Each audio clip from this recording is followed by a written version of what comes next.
So here we're going to talk about the psychotic disorders, and I'm going to again first start with some major changes that came up in the DSM-5. I say major changes because these are probably the most important changes that came up. There are other changes, but these are going to be the ones that I want you to know about. So once again, we really didn't make any changes to the criteria for most of these. There are some. There are some very technical changes to the diagnostic criteria for schizophrenia, and that's kind of a big deal because schizophrenia is like one of our major disorders in the DSM-5. It's something that we diagnose frequently, and it's sort of your paradigm, one of your paradigm disorders, along with major depression and generalized anxiety disorder that you see, sort of our old bulwarks in the DSM. There have been some very, very, very technical changes, but I am not going to belabor these and talk about these here. If you want to pick up a copy of the DSM-5, you can read into it. But if I talked about these changes, I would only confuse you for the test. For the test, there are not going to be any changes you're expected to know at all for schizophrenia and its diagnosis. This is great news. We have eliminated the schizophrenia subtypes. Psychiatrists have been calling for this for a long time, probably except for the very, very old ones, but we have eliminated the subtypes for schizophrenia. Now, that having been said, I'm still going to include these in this lecture because on a practical basis, your attendings will probably expect you to know this, even though technically we don't use this anymore now. Your attendings will probably still like you to know some of these subtypes of schizophrenia, but be aware that they will not be on the test now. So these subtypes, like paranoid schizophrenia, which we consider to make up the majority of schizophrenia cases, disorganized, catatonic, which is then undifferentiated, and residual. So I'm gonna talk about these, spend a little bit of time talking about what these were, and the fact that we had these subtypes, and like I said, just because your attendings will probably ask you about them, I didn't want to totally eliminate it. Totally eliminate it from the lecture, but they will not be on the test. Now, some changes to the criteria that I think are worth knowing is for schizoaffective disorder.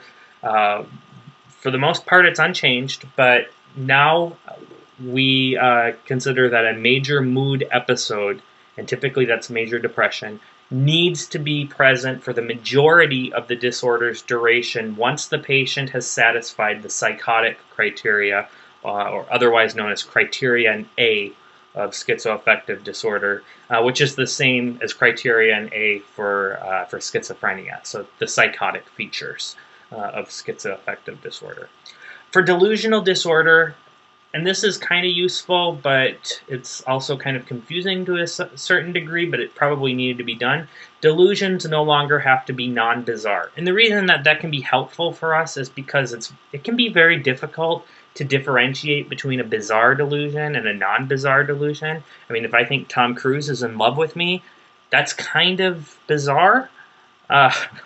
But it's also not out of the realm of possible. So it's also non-bizarre. So you can see how there's sort of that gray area between bizarre and non-bizarre. So the nice thing is for delusional disorder, you can have delusional disorder and also have bizarre delusions. So Tom Cruise being in love with me would certainly be bizarre, but now I can actually have erotomanic delusional disorder with that delusion. I don't think that at all, trust me. Okay, so we do have the introduction of a bizarre type specifier for delusional disorder, but I wouldn't worry about subtypes for the USMLE. Now, that having been said, remember that in order to diagnose delusional disorder, the patient cannot fit the criteria for schizophrenia or schizoaffective disorder. So typically what that means is patients with delusional disorder do not have severe impacts in their daily life where they're unable to hold a job or things like that. Delusional disorder is no longer separated from shared delusional disorder. So we used to have this thing where, like, let's say you're married to somebody with schizophrenia and you ultimately start to develop, or you're married to somebody with delusional disorder and you begin to develop the same delusions. We used to call that a folie à deux, or a shared delusional disorder. Now, if a patient has that, it's just plain old delusional disorder, and that's probably good to consider it that, because these patients are still going to have the same social ramifications as patients with just regular old delusional disorder. That having been said, it's worth recognizing that shared delusional disorder is still sort of a thing, even though we don't classify it as its own thing anymore, and that oftentimes patients who then are separated from the person that has delusional disorder, their delusional disorder will then go away. Whoops. So, some general principles of psychotic disorders. You're going to want to first get down the difference between hallucinations and delusions. So, hallucinations are a sensory perception. This is something that the patient sees that isn't there. It's something that the patient hears that nobody else can hear. It's something that the patient feels that is not actually stimulating the patient's nerves. Okay, so this is a sensory perception that's not real. This is different from a delusion, which is a different interpretation of reality. So, for instance, a delusion could be I feel like my spouse is cheating on me when there's absolutely no evidence to corroborate that. Or a delusion could be that the FBI is following me, or it could be that an alien planted a chip in my brain. Okay, so it's different from a hallucination, which is actually a sensory experience. This is a delusion is actually a thought or an interpretation. And so we want to know the difference between non-bizarre and bizarre delusion, which is usually pretty easy on the extremes, but there can be some gray area. A bizarre delusion would be something that's entirely unusual, fictitious, like aliens or being implanted with a chip or something of that nature. A non-bizarre delusion is something that's possible, but really is sort of contradictive to what appears to be reality. So that would be the president said my name and it was referring to me in the State of the Union address, or that commercial was speaking directly to me as if it was a one-on-one circumstance. Right, so the difference between non-bizarre and bizarre is that a non-bizarre delusion could actually happen, even though it's clearly not what's happening. Whereas a bizarre delusion is just something that's totally out there. When we see a patient with hallucinations or delusions, the first thing we're going to want to do is make sure they're safe. And then the next thing we're going to want to do is make sure that this is not coming from some kind of drug. Because if it is coming from a drug, then our management's going to be different. So the best way to do this is with a urine tox screen. Now, psychotic disorders, generally men have an earlier onset than women. Men will tend to present in the late adolescent, early adulthood period, whereas women will present in their late 20s or early 30s on average. But this could present at any time.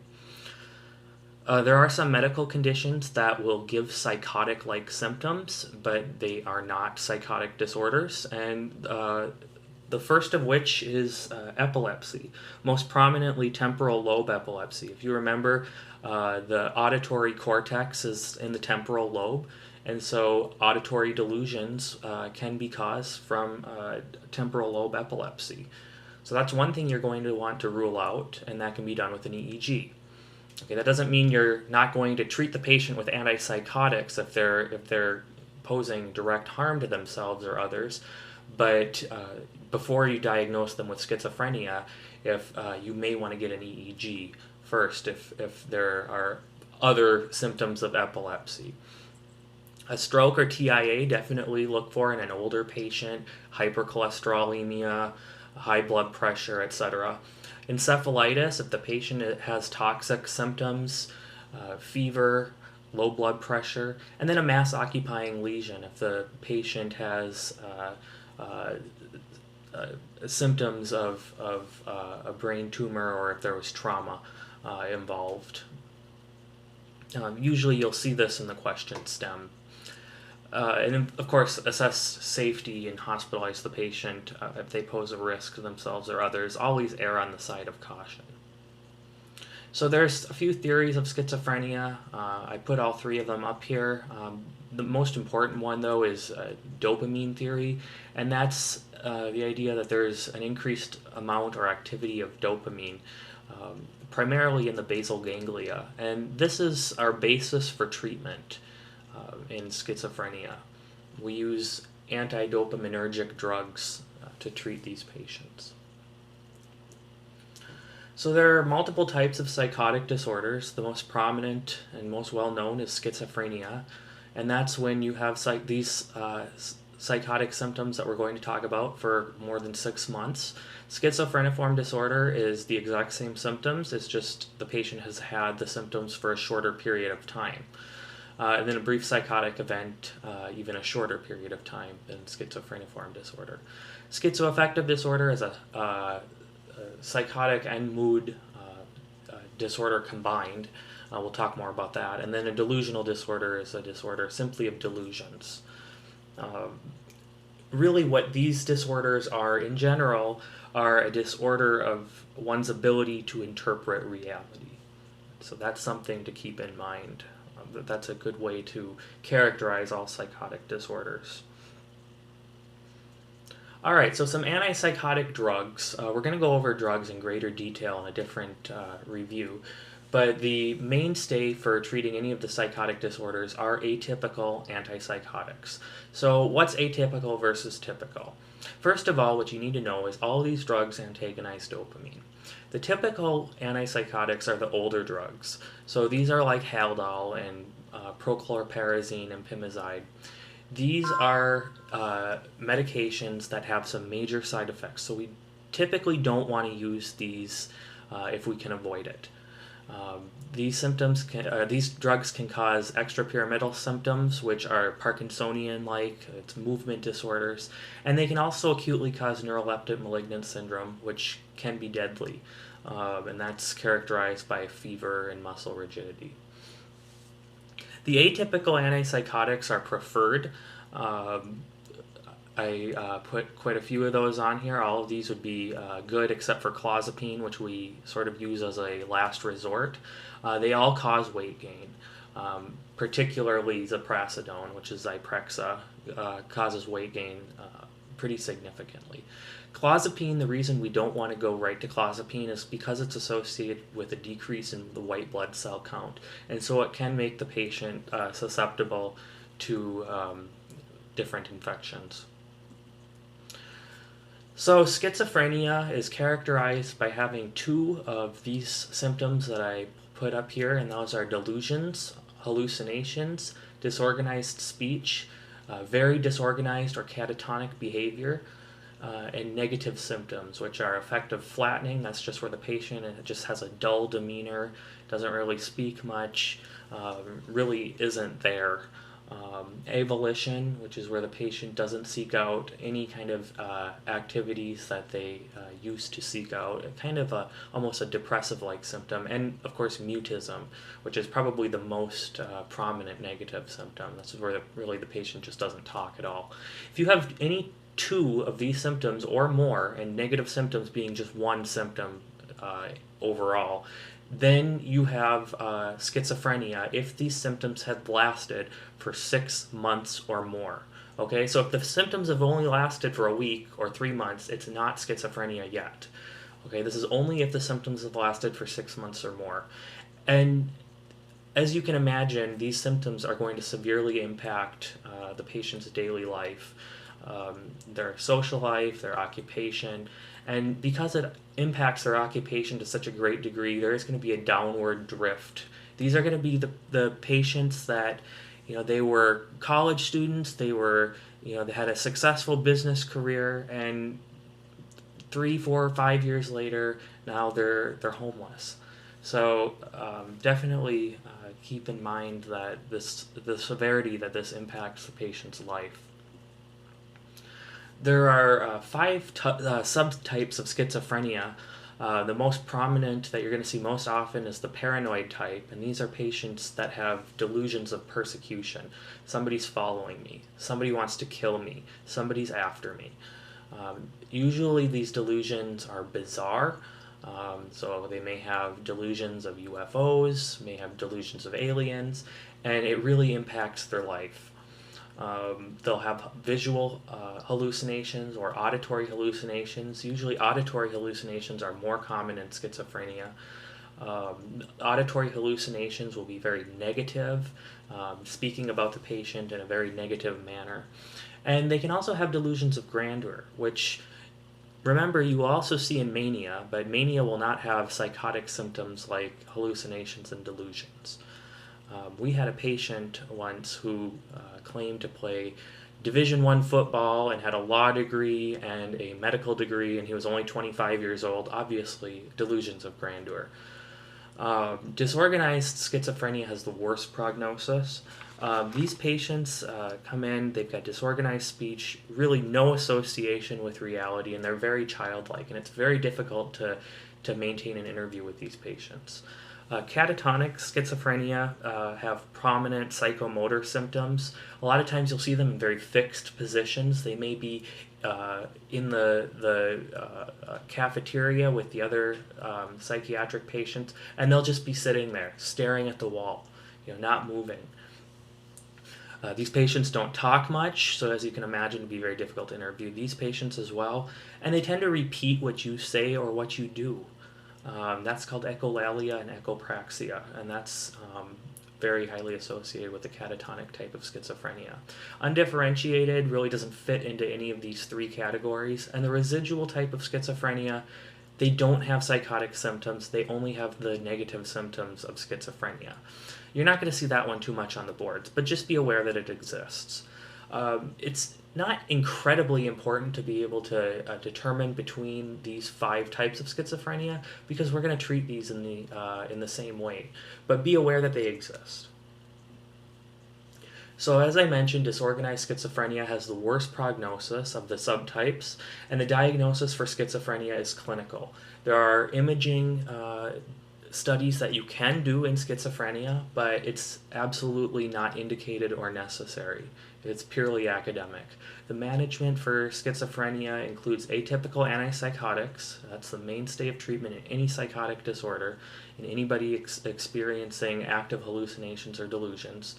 And regular psychotherapy. These patients need to be monitored and managed because in order for them to live out in the real world, which is our goal of treatment, they need to be monitored. We need to make sure that their antipsychotic drug dosage is at the right level. They're not experiencing drug toxicity, and you're going to want to have a social worker on their case to maximize their potential. So here's what I meant by the imaging, and I want you to pay special attention right here to these ventricles. Okay, notice that this is a schizophrenic twin, and then their well twin. And you would expect that you would have pretty similar appearance of the brain, but these ventricles are much bigger in the schizophrenic twin. So why is that? This schizophrenic twin does not have hydrocephalus. That's not the reasoning behind these big ventricles. The reason that these ventricles are large is because the dopaminergic activity has been increased so much in this schizophrenic twin by the nature of their schizophrenia that really their basal ganglia has essentially been burnt out. And so their ventricles have just been enlarged by brain space being created. So you'll also find a reduction in cortical volume. We don't really see that here too prominently, although the cerebellum might be a little bit smaller in the schizophrenic twin. And then on PET scan, you're going to see a hypoactive frontal lobe and a hyperactive basal ganglia. We'll take a look at that. The monozygotic concordance is 47%, so this is really something that runs in families. So here's the PET scan that I was talking about. This obviously, they're not twins, but you can see there's a little bit less, green is less activity, red is more activity, and then yellow is in between. there's less activity in the frontal lobe. So remember what the frontal lobe is responsible for. It's your executive functioning, which is your higher order thinking. So this is what's going to make you be able to function, as a manager, as a something other than a low level job. This is where your manners are. This is your personality. So obviously, this is why schizophrenics have some of the symptoms the way they do. And then the increased activity is right down here in the region of the basal ganglia. So schizophreniform disorder, if you know what schizophrenia is, then you know what schizophreniform disorder is. The only difference is schizophreniform disorder is not having psychotic symptoms for more than 6 months. It's having psychotic symptoms between 1 month and 6 months. So if you're having psychotic symptoms and you've had them for between 1 month to 6 months, then you have schizophreniform disorder. Once you pass 6 months and you're still having psychotic symptoms, regardless of whether they're being treated or not, you have schizophrenia. Okay, so the only difference is the timing. We diagnose and manage this the exact same way, and these patients are given atypical antipsychotics, and of course, if they're posing an acute threat to themselves or others, they're going to need acute hospitalization in a psychiatric unit. Not all of these patients go on to schizophrenia. I think I heard once that it was about half of schizophreniform patients go on to schizophrenia. Brief psychotic episode, just kind of on the same continuum. This is patients that have had the same psychotic symptoms that we've been talking about, but for less than 1 month. All right, so this is before you have schizophreniform, and even further before you have schizophrenia. So we treat this the exact same way, atypical antipsychotics. Benzodiazepines can be useful in bringing a patient down from any kind of aggression that they have related to the hallucinations or delusions. And a lot of times brief psychotic episodes precipitate after a stressful event. Now, remember, you can have a maladjustment, an adjustment disorder after a stressful event. How do we know the difference between a brief psychotic episode and an adjustment disorder? Well, an adjustment disorder never has psychotic symptoms. So if the patient is having a stressful event and then they're depressed and they're stressed out and they have psychotic symptoms, that's not an adjustment disorder. That is a brief psychotic episode if it's less than 1 month. If the patient hasn't recovered, obviously after 1 month, then it shifts to schizophreniform disorder. So schizoaffective disorder is a little different. So schizoaffective disorder is a patient that has symptoms of a mood disorder, but they've also got psychotic symptoms at the same time. And now we're going to want to get this down. The schizophrenic symptoms, the psychotic symptoms, have to be present for at least 2 weeks while the patient is not having mood symptoms. Why is this? So let's say we have a patient that meets the criteria for manic depression, for major depression, and they're also having psychotic symptoms, so delusions or hallucinations. And then their major depression clears, and their psychotic symptoms clear. What was this diagnosis? This diagnosis was major depression with psychotic features. Now, in order to diagnose schizoaffective disorder, the patient has to have psychotic symptoms when there's not any mood symptoms present. Okay, so if you have a patient who has major depressive symptoms and they've got psychotic symptoms, and then their major depression clears and they're still having psychotic symptoms, if they've had those psychotic symptoms for 2 weeks without the mood symptoms, then they have schizoaffective disorder. And with everything I said, you can replace major depression with manic episode, with mixed depressive manic episode, with bipolar, anything. Okay, so this is any mood disorder added to psychotic symptoms, and then they have the psychotic symptoms for 2 weeks while they're not having that mood disorder symptoms. Okay? So this is psychotic symptoms without mood symptoms, it's mood symptoms without psychotic symptoms, and it's psychotic symptoms with mood symptoms at the same time. This tends to have a better prognosis than schizophrenia, and we're going to treat the psychotic symptoms first. Think about what's more dangerous for the patient: having delusions and hallucinations or being depressed. Hallucinations can cause you to run off a roof. It can cause you to run into oncoming traffic. We need to treat the psychotic symptoms first. So we give them atypical antipsychotics, and then we treat the mood symptoms. If they meet the criteria for major depression, we're going to give them SSRIs. If they meet the criteria for bipolar disorder or manic episode, we're going to give them mood stabilizers. We'll treat the mood symptoms in the exact same way as we would treat the mood disorder as if it had existed by itself. Okay, so schizoaffective disorder is kind of a mosh between schizophrenia or schizophreniform disorder and any of your mood disorders. Delusional disorder is something entirely different. So remember we talked about delusions. These aren't sensory perceptions. These are thought disorders. These are patients who perceive something that really is not what's going on. And it really is, it's believable. It's not bizarre, but it's for instance, the patient who is absolutely convicted that their spouse is out to murder them, or they're absolutely convinced that